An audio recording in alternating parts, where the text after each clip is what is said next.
Londres, 2 de junio de 1953. El esplendor de la coronación de la reina Isabel II cubre el gris de la posguerra que ahora, como en toda Europa, llega a su fin. Londres, 1953. Londres, 1945. La guerra ha pasado, la escasez obliga incluso a los niños a sembrar vegetales en medio de los escombros. En un país económicamente agotado, todos tienen que aportar. Solo así se podrán afrontar los grandes retos de la posguerra.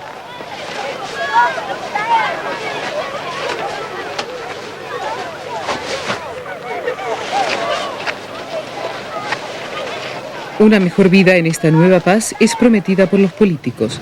Entre una y otra reunión de la Conferencia de los Aliados de Potsdam, los políticos tratan de ganar las simpatías del electorado. Pero ya no es el tiempo de los grandes estrategas, sino el de los reformadores sociales. Clement Attlee del Partido Laborista quiere ofrecer oportunidades a todos con su Estado benefactor. Al principio todos comienzan modestamente o al menos lo aparentan. Una exposición de modas muestra cómo aprovechar un solo vestido.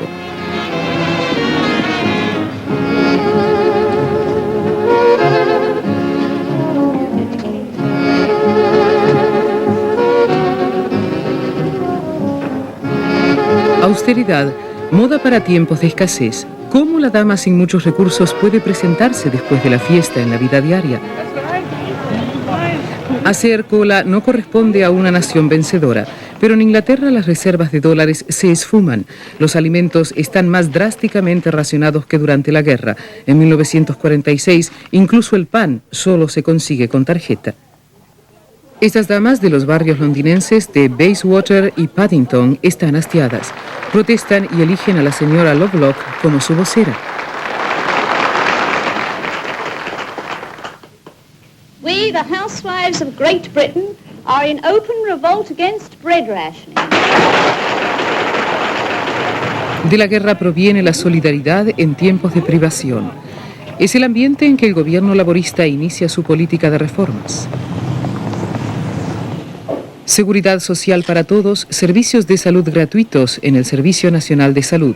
Enormes avances en un país con un anquilosado sistema de clases en el que los pobres y débiles dependían de la caridad. Ahora todos aportan con sus impuestos. Con su Estado benefactor, Inglaterra alcanza a Suecia, en ello un país modelo.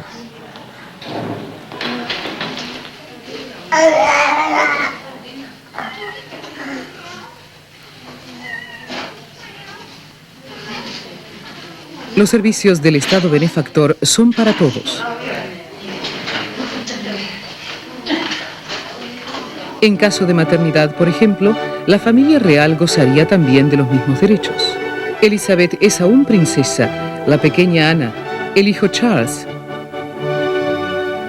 el rey Jorge VI.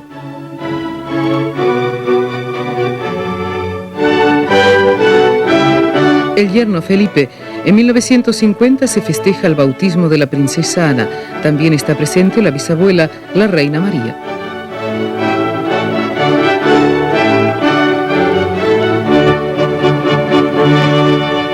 Los dulces ya no están racionados. Así ingresa Inglaterra a la década de los 50. Pero la dulce vida del milagro económico llegará aquí más tarde que en otros países del continente europeo. Las últimas tarjetas de racionamiento son echadas al fuego en 1954.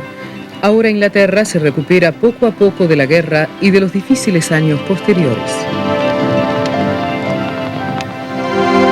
Inglaterra 1954, Alemania 1948.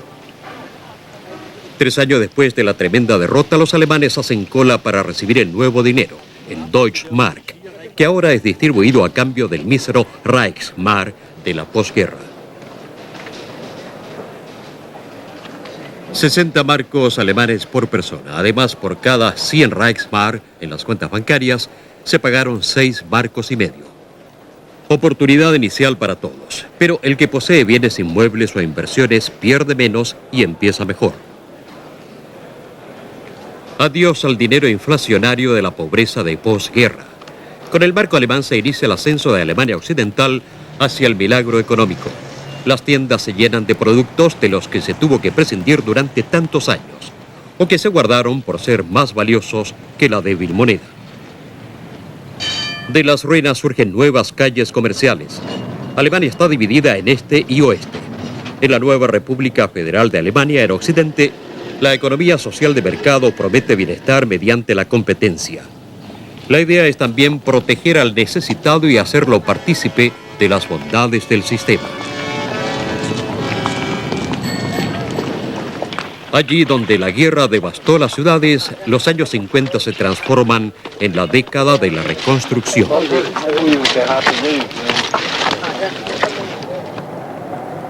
De la ciudad francesa de Le Havre, con su iglesia de Notre Dame, solo queda una tercera parte en pie. ¿Qué surgirá de los escombros? La década de los 50 ofrece a los urbanistas grandes oportunidades. También para solucionar viejos problemas de vivienda, allí donde las bombas no han arrasado con todo.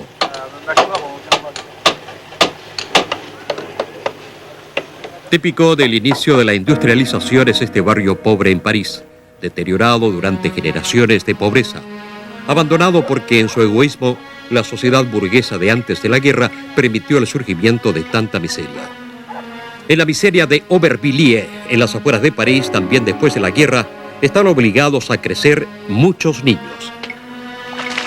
El poeta y crítico social Jacques Prévert describió la vida de estos en una balada.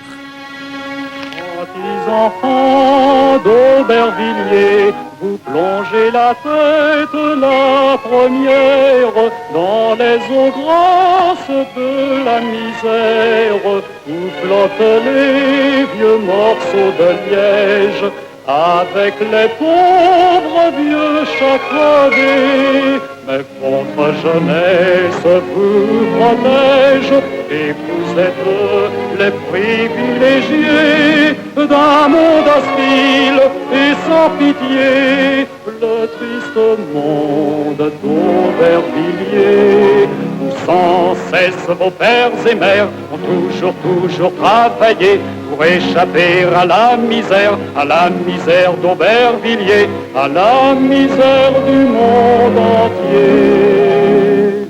Gentils enfants d'Aubervilliers, gentils enfants des prolétaires, gentils enfants de la misère, gentils enfants du monde entier.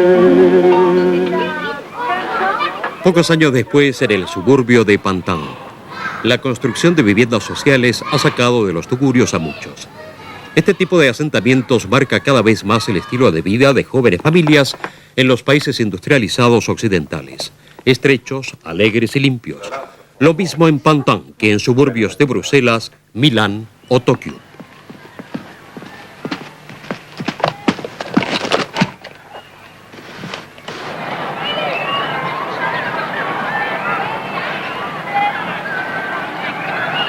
Pero ¿aprovecharon los planificadores la oportunidad de empezar desde cero? Rotterdam es una excepción entre las ciudades europeas destruidas.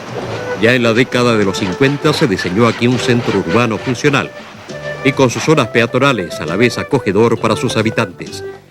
En esta ciudad, la reconstrucción no se desarrolló descontroladamente, como en otras partes, a donde se impuso el progresismo febril de los años 50.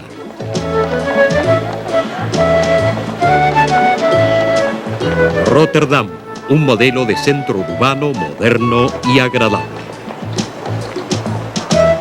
En Marsella surge en 1952 el tipo ideal del complejo residencial moderno. Aquí se intentó la síntesis de amplios espacios con nuevas dimensiones en la vivienda.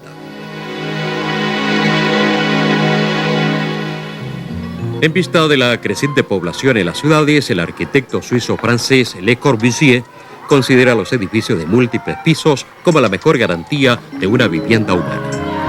Hizo de la azotea un mundo de aventuras para los niños, sustituto del mundo de la calle que se vuelve cada vez más peligroso.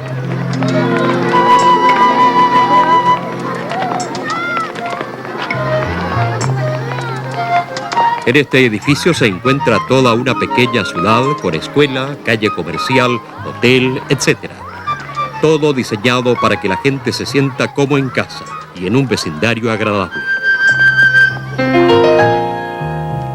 El apartamento en el edificio de Le Corbusier como mansión en la ladera.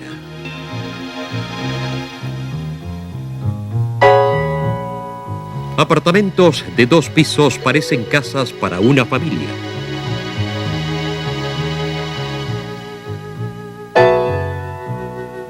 Naturalmente, una cocina moderna integrada es parte de estas perfectas viviendas diseñadas en 23 tipos diferentes.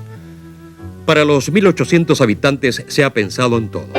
No obstante, lejos de las visiones de Le Corbusier, surgen en el mundo real de los años 50 verdaderos cajones, edificios construidos por el Estado o por empresas privadas.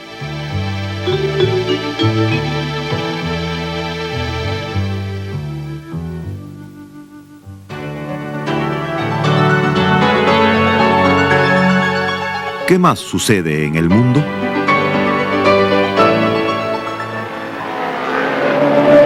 Le Mans.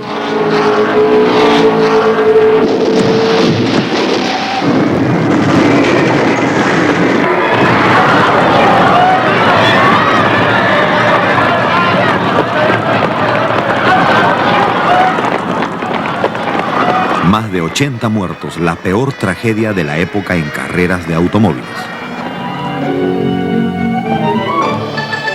Maravillosa boda en El Cairo.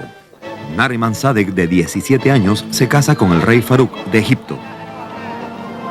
La ceremonia se realizó en ausencia de la novia. Ella es llevada directamente al palacio, donde la espera el feliz novio.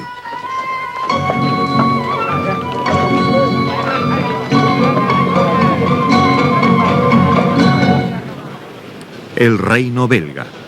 Toma juramento el nuevo monarca de los belgas, Balduino I.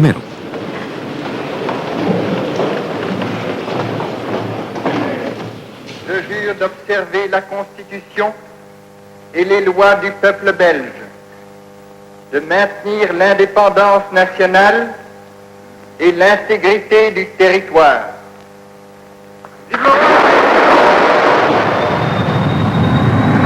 El Comet, primer avión de pasajeros de propulsión a chorro, es sometido a prueba aquí en 1952. Una técnica que en los difíciles años de la posguerra apunta hacia el futuro. A fines de la década de los 50, el jet habrá desplazado a los lentos y ruidosos aviones de hélice. Vuelo silencioso. En el elegante Comet, la bajía no suena ni a 800 kilómetros por hora ni a 12.000 metros de altura.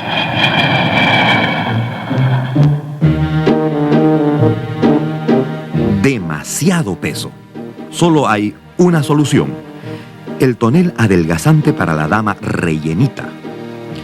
Después de los años de hambre se come hasta la saciedad. La gente engorda, y con ella engorda también la industria de los adelgazantes. Este revolucionario invento de la década de los 50 viene de Holanda.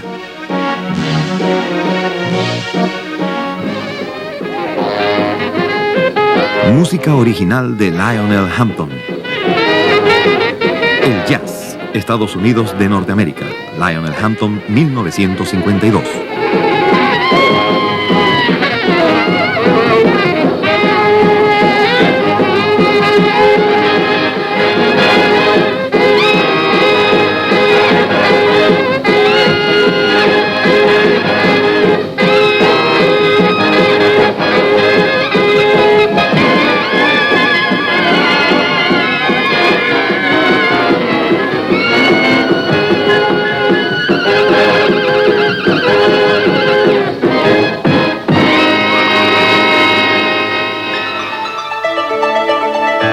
Lo que sucedió en el mundo.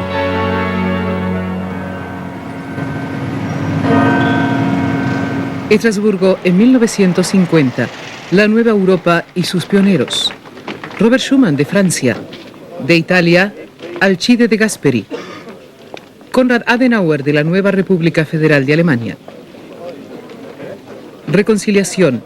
Tan pocos años después de la guerra, Unirse en vista de la fuerza del Este, promover el bienestar mediante la comunidad, argumentos de peso para una Europa unida.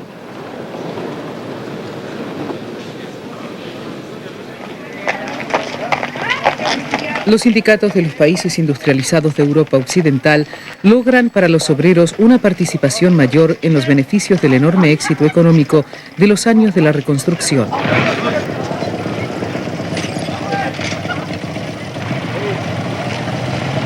La compra de una motocicleta es para millones el primer paso más allá de lo puramente necesario para subsistir. Pero mientras en los Estados Unidos de Norteamérica todos tienen un automóvil, en Europa estos lujos no comienzan a darse sino hasta finales de la década de los 50.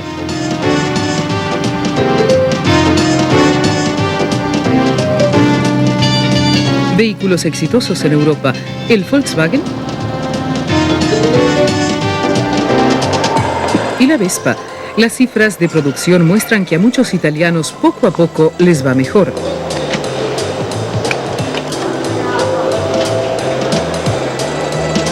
En 1956, la millonésima Vespa.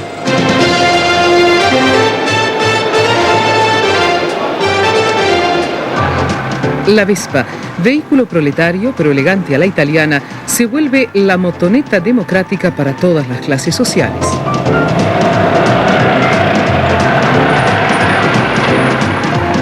La sociedad italiana de clases pasa intacta a la posguerra. El fascismo de Mussolini la conservó. Los ricos son muy ricos, los pobres muy pobres. Pero en la década de los 50, ricos y pobres se enriquecen, al menos en la Italia industrial del norte. Las viejas contradicciones de clase hacen de los comunistas una fuerza poderosa que promueve el desarrollo social en las empresas y en las comunas. Pero a partir de 1948, en alianzas combatientes, los demócratas cristianos dominan la política italiana.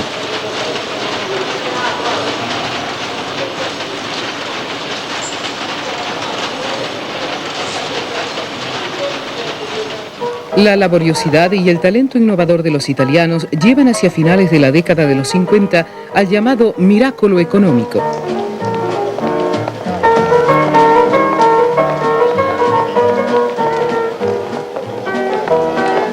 Pese a la enmarañada política italiana, de alguna manera se impone el centro político. Este busca la paz social y la participación también de la gente sencilla en la nueva sociedad de consumo. Este mundo de los negocios es dominado por el triángulo de las ciudades de Génova, Turín y Milán.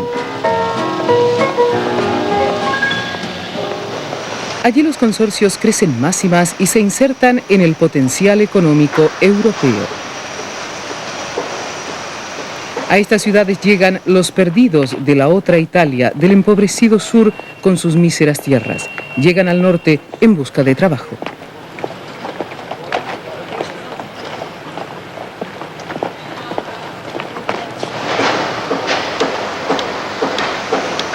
Ambiciosos programas de desarrollo de las regiones italianas de Calabria y Sicilia, la patria de estos trabajadores, se empantanan en la burocracia, la corrupción y la mafia.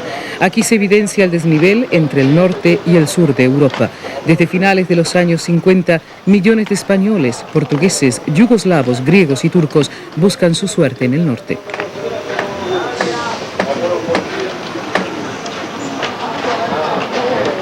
Una vida frugal en viviendas primitivas, expuestos a una dura explotación. Los llamados trabajadores huéspedes en el norte de Italia, en Suiza, en la República Federal de Alemania y en otros países envían la mayor parte de sus salarios a sus familias. En centenares de aldeas en el sur de Italia ya solo viven mujeres, niños y algunos viejos. En escasos 15 años, una tercera parte de la población abandona el sur. Muchos pueblos terminan despoblados y en ruinas.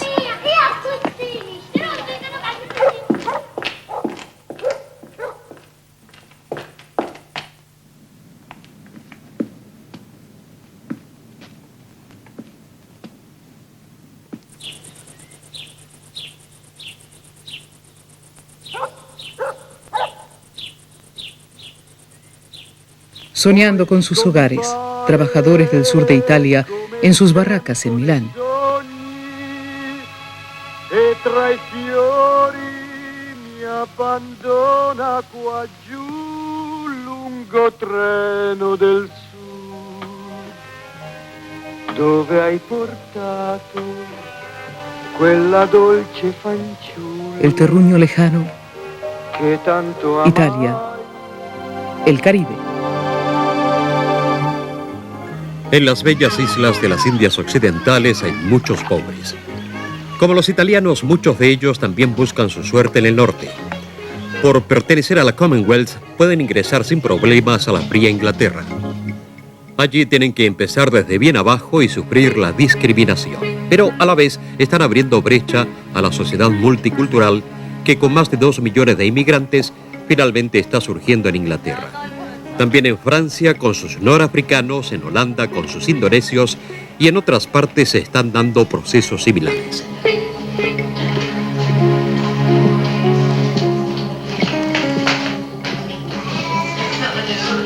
Inglaterra. Europa una década después de las tristes migraciones a través del mundo de escombros creado por la guerra. Estas, ojalá, son migraciones hacia una vida mejor.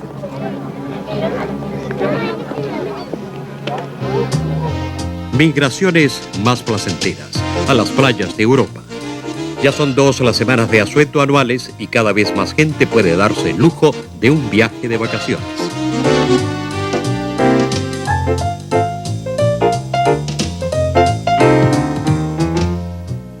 Desde 1948, Pablo Picasso es huésped asiduo en la Riviera Francesa. Un genio multifacético que marcó la época como ningún otro. En Vallauris, Picasso instaló un taller de cerámica. Aquí se interesa por animales y seres mitológicos. Le atraen los temas vitales.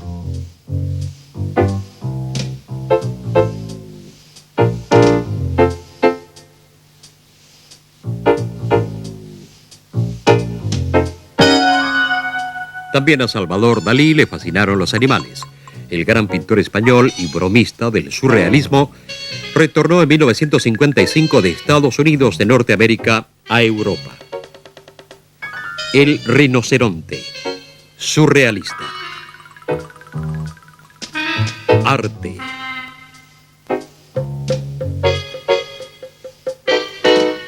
Francia, la Riviera, estrellas, Brigitte Bardot, el fruto más dulce de los años 50. Una vez al año, Cannes, con sus estrellas y estrellitas, se transforma en la meca de los fanáticos del cine. Aquí está ella, Brigitte Bardot. Kim Novak. La Riviera, Francia, París. Modelo de la buena vida en la primera década de la paz europea.